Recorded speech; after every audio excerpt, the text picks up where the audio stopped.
You promised to marry me when we were kids. Did I? My name is Nathan, and I came home because everything else fell apart. I'm 31 years old, and I've spent the last decade building a life that looked good from the outside. A successful career in corporate consulting, an apartment in a major city, a social circle of ambitious people pursuing ambitious things. From a distance, it looked like I had it all figured out. The problem was that none of it was real. The career was impressive but hollow. The apartment felt sterile. The relationships were transactional.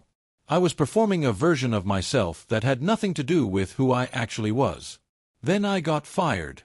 Not for incompetence, but because I finally told my boss that the entire business model was unethical, and I wasn't going to help sell it anymore. It was noble in theory. It was devastating in practice. Without that job, my apartment lease, my car payments, my entire constructed life started to crumble. My mother called the morning after I told her what happened. "Come home," she said simply. "Just for a while. Just until you figure out what's next." I was too tired to argue. So I packed a car with the things that mattered and drove back to the town I'd spent my entire adult life trying to escape. The house I grew up in was exactly as I remembered it. The same blue shutters, the same wraparound porch, the same oak tree in the front yard. My childhood home felt like stepping into a memory. My parents welcomed me with the kind of grace that made me understand, for the first time, that they'd been waiting for me to fail. Not hoping I'd fail, but prepared for it. Knowing that eventually, the person I'd been pretending to be would exhaust itself. The first week home was quiet. I helped my father fix things around the house. I went for long walks through the neighborhood. I tried not to think about everything I'd lost. It was during one of those walks that I saw her. Her name is Olivia Walsh, and she lived 3 houses down when we were kids. I recognized her immediately, though time had changed her in ways that made my breath catch. She was walking toward me on the sidewalk, her arms full of grocery bags, wearing a sundress and sunglasses, and when she saw me, she stopped. "Nathan," she said, like she couldn't quite believe it was me. "Olivia," I said. "Hi. I didn't know you still lived here." "I never left," she said, and there was something in her tone that made me wonder if that was a choice or a circumstance. "Well, I went to college nearby, but I came back to take over my mother's bookshop after she had health problems. I've been here for about 7 years. Olivia had babysat me when we were kids. She was 5 years older, so when I was 8, she was 13, a teenager who made me feel important by taking me seriously. We'd play elaborate games in my backyard where we were explorers or detectives or spies. She had a wild imagination and a way of making the ordinary world feel like an adventure. I hadn't thought about her in years. Not in any deliberate way. But seeing her, I remembered specific moments like sunlight through trees and her laugh and the feeling of being safe with someone who actually cared. "I'm home for a bit," I said carefully. "Taking some time." "Good," she said, and she smiled.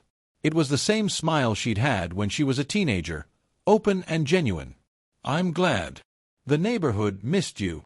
We talked for maybe 5 minutes. She told me about the bookshop, about how she'd bought her childhood home a few years ago, about the community she'd built. I told her vague things about needing a break from the city. When we parted ways, she said she hoped I'd come visit the bookshop. I nodded and meant it. But I also filed it away as something I probably wouldn't do. Running into your childhood babysitter felt too much like admitting that I'd come home because I'd failed. And I wasn't ready to admit that to someone who'd known me before I became the person who needed to succeed. I avoided her bookshop for 2 weeks. Then my mother asked me to pick up a specific book she'd ordered, and I realized I couldn't avoid it anymore without being rude. So I drove downtown on a Saturday morning and parked in front of the storefront that said, Chapter 1 Books, in elegant lettering. The shop was warm and inviting. Wooden shelves, a cozy reading nook with mismatched armchairs, a small coffee station. It looked like exactly the kind of place where Olivia would create a sanctuary. She was behind the counter, talking to a customer. When she saw me, her face lit up in a way that made my stomach do a strange flip. "Nathan!" she called out, finishing her conversation and coming around the counter. "I was hoping you'd come by." "My mom ordered a book," I said, handing her the slip with the title. "Of course she did," Olivia said, checking her system. "She's been one of our best customers." I think she's trying to make sure I have a reason to talk to you." I laughed, surprised. That sounds like her. While she went to find the book, I wandered the aisles, taking in the organized chaos of it all. There were notes throughout the shop, handwritten recommendations from Olivia, describing why she loved certain books. The notes were thoughtful and genuine. You could tell she'd read every one. When she returned with my mother's book, she said, "Come get coffee with me. I take a break at 3. There's a cafe next door." I should have said no. I should have taken the book and gone home. But I found myself saying yes. The cafe was small and quiet. Olivia ordered tea, I ordered coffee, and we sat in a corner booth.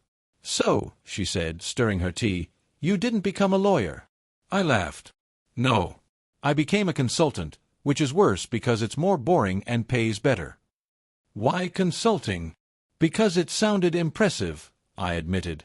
"And because my father suggested it, and I wanted to do something that would make my parents proud." "Did it?" she asked. "Not really. Turns out impressing people who don't know you very well isn't actually satisfying." "Who knew?" Olivia smiled, and then she said something that caught me completely off guard. "Do you remember what you promised me?" she asked. "When you were 8 and I was babysitting you?" I tried to think back. "I don't think I made you any promises." "You did," she said. "We were playing in your backyard, and you asked me if I was scared of getting old. And I said yes, I was scared of being lonely. And you said, 'Don't worry.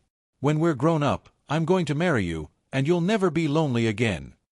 I stared at her. "I said that." "You did," she confirmed.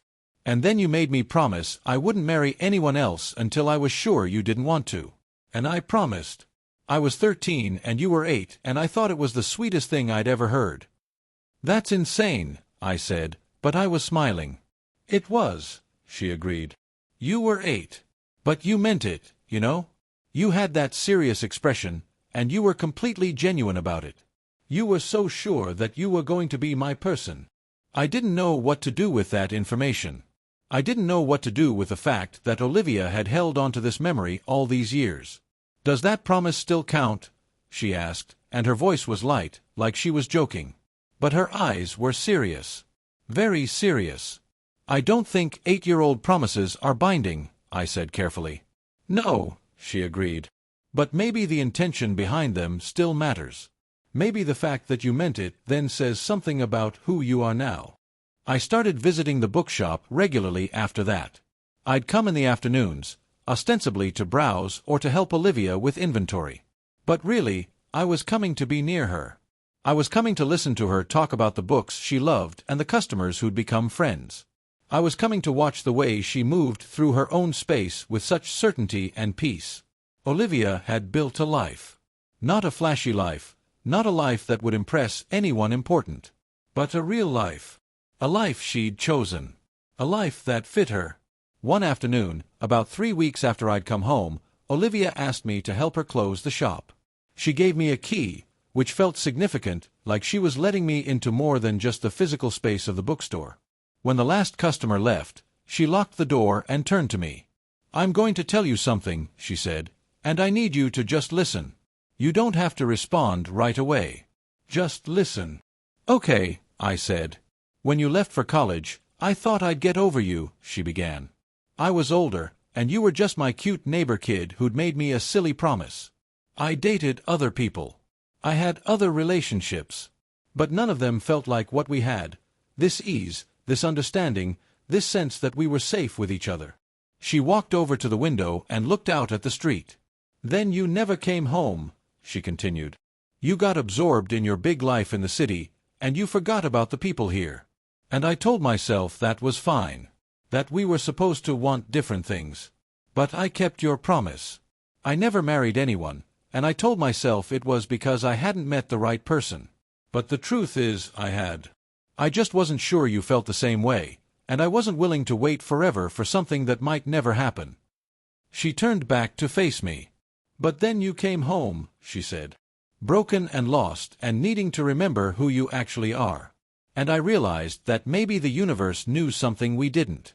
Maybe it knew we needed each other at exactly this moment. So I'm asking you now, as an adult, not as an 8-year-old kid. I'm asking if you still want to marry me. I didn't answer her right away. I went home that night and lay in my childhood bedroom and thought about everything my life had become. I thought about the person I'd been trying to be. I thought about the person I actually was. And I thought about Olivia, who had never left, who had built something beautiful in a small town, who had waited for me without demanding anything in return. I realized that coming home had been about more than just running away from failure. It had been about finding my way back to the person I'd been before ambition consumed me. The person who made silly promises to beautiful women because I genuinely wanted to take care of them. The person who understood that being important didn't require being impressive. I went back to the bookshop the next morning. Olivia was organizing new shipments in the back. When she saw me, she stopped what she was doing. "Hi," I said. "Hi," she said back, cautious. "The promise counts," I said. "It counts because it was true then, and I think it's true now. I don't want to marry you because of a promise I made when I was 8. I want to marry you because you're the most real person I know. You're the only person who sees me completely and doesn't ask me to be anything other than what I am." Olivia's eyes filled with tears. "I don't have much to offer right now," I continued. "I'm figuring out who I am outside of the career I just quit. I'm rebuilding my life from scratch. But I'm offering you a partner who's committed to being honest. Who's committed to building something real instead of something that looks good. Who's committed to you." She crossed the room and kissed me, and it tasted like coming home. It tasted like recognition. It tasted like finally being where I was supposed to be. 6 months later, I asked Olivia to marry me. I did it in the bookshop, after closing time, in the reading nook where we'd spent so many afternoons talking. I got down on one knee, and I pulled out a ring that I'd had custom-made with my grandmother's diamonds, and I asked her again, formally, to marry me. She said yes before I could even finish asking. We got married a year later on the lawn of her childhood home, the house where she'd babysat me all those years ago. My parents were there, her parents were there, and the community she'd built was there. We danced under string lights, and I held her like I'd been holding her since I was 8 years old and didn't know it yet. One night, after everything was over and we were back from our honeymoon, Olivia asked me something. "What changed?" she said. "What made you come back home and finally see me?" "Nothing changed," I said. "I just finally stopped running long enough to realize I was already where I needed to be. I was always supposed to come back here. I was always supposed to find my way to you." She smiled, that same smile from all those years ago. "The promise counted," she said. "The promise counted," I agreed. And it did. Not because 8-year-old Nathan understood what he was saying, but because adult Nathan finally understood what 8-year-old Nathan had known instinctively, that Olivia was home. That she was safety. That she was the person I wanted to build a life with. Sometimes you have to lose everything to find what was always yours.